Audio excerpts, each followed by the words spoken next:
गरुड़ पुराण अध्याय 1। पक्षीराज गरुड़ भगवान विष्णु जी से पूछते हैं, हे प्रभु, आप यह बताने की कृपा करें कि 1। प्राणी कैसे मरता है और मरने के बाद कहां जाता है। 2। मरणासन्न व्यक्ति को किस कारण पृथ्वी पर सुलाया जाता है। 3। उसके नीचे कुश और तिल क्यों बिछाए जाते हैं। 4। उसके मुख में पंचरत्न क्यों डाला जाता है। 5। मृत्यु के समय गोदान अनन्य वस्तुओं के दान क्यों दिया जाता है। 6। उस समय प्राणी आतिवाहिक शरीर कैसे प्राप्त करता है। 7। अग्नि देने वाले पुत्र पौत्र उसे कंधे पर क्यों ले जाते हैं। 8। शव में घृत का लेप क्यों किया जाता है। 9। शव के उत्तर दिशा में यम सूतक का पाठ क्यों किया जाता है। 10।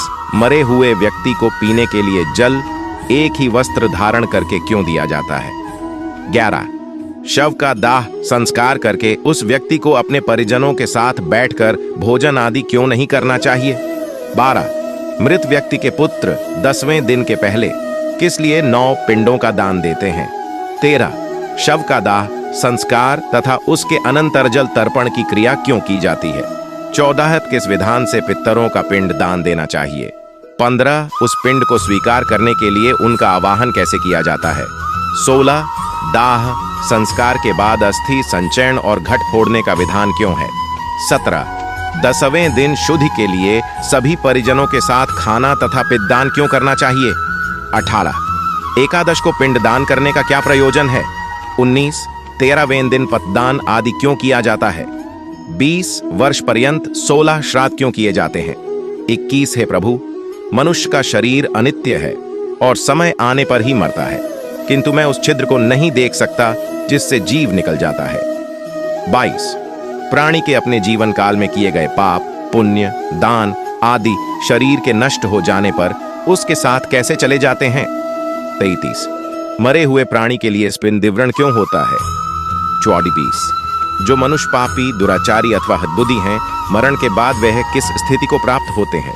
25 है उपेंद्र, मनुष्य की मृत्यु के समय उसके कल्याण के लिए क्या करना चाहिए। 26। मृत्यु और शमशान भूमि तक पहुंचने की कौन सी विधि है। 27।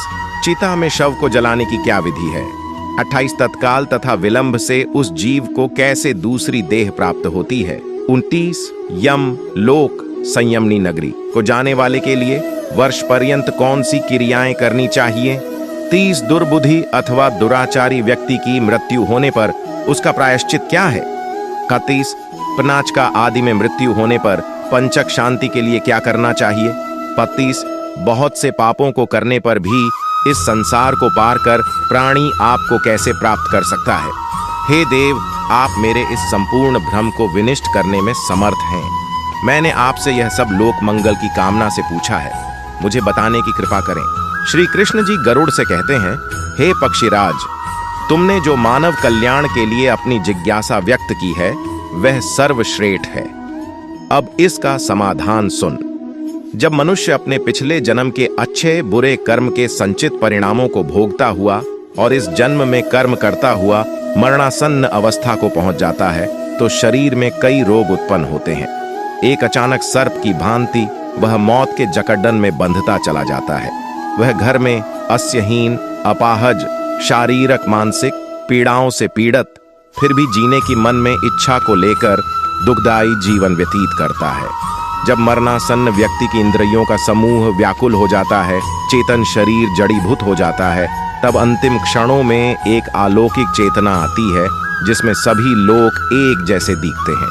उस समय वह कुछ बोलने योग्य नहीं रहता और प्राण शरीर को छोड़कर यमराज के दूतों के साथ चल देते हैं। जब प्राण शरीर को छोड़ते हैं तो बहुत कष्टदायी होते हैं और ऐसा दर्द होता है जैसे 100 बिच्छुओं ने डंक मारा हो।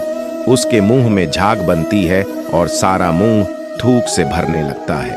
उस समय जो प्राणी दुखात्मा होते हैं उन्हें यमदूत अपने पाशबंधों में जकड़कर मारते हैं। जो अच्छे कर्मी होते हैं उन्हें स्वर्ग के पार्षद सुखपूर्वक अपने लोक को ले जाते हैं। भीमकाया दुराकृति यमराज के दूतों को देखकर ही पापियों के मन में भय उत्पन्न हो जाता है।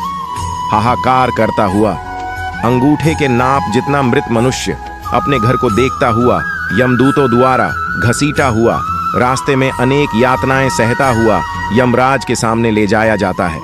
जीव अति भयानक यमराज की काया को देखता है और फिर उसके आदेश पर तुरंत वापस अपने मृत स्थान पर यमदूतों के साथ आ जाता है। वह वापस अपने शरीर में जाने की कोशिश करता है, पर यमदूत उसके गले में फंदा डाले रहते हैं। उसे भूख और प्यास बहुत सताती है और बहुत रोता है। अपने पुत्रों द्वारा अर्पित की हुई चावल की खीलों को वह खाता है, फिर भी भूख नहीं मिटती।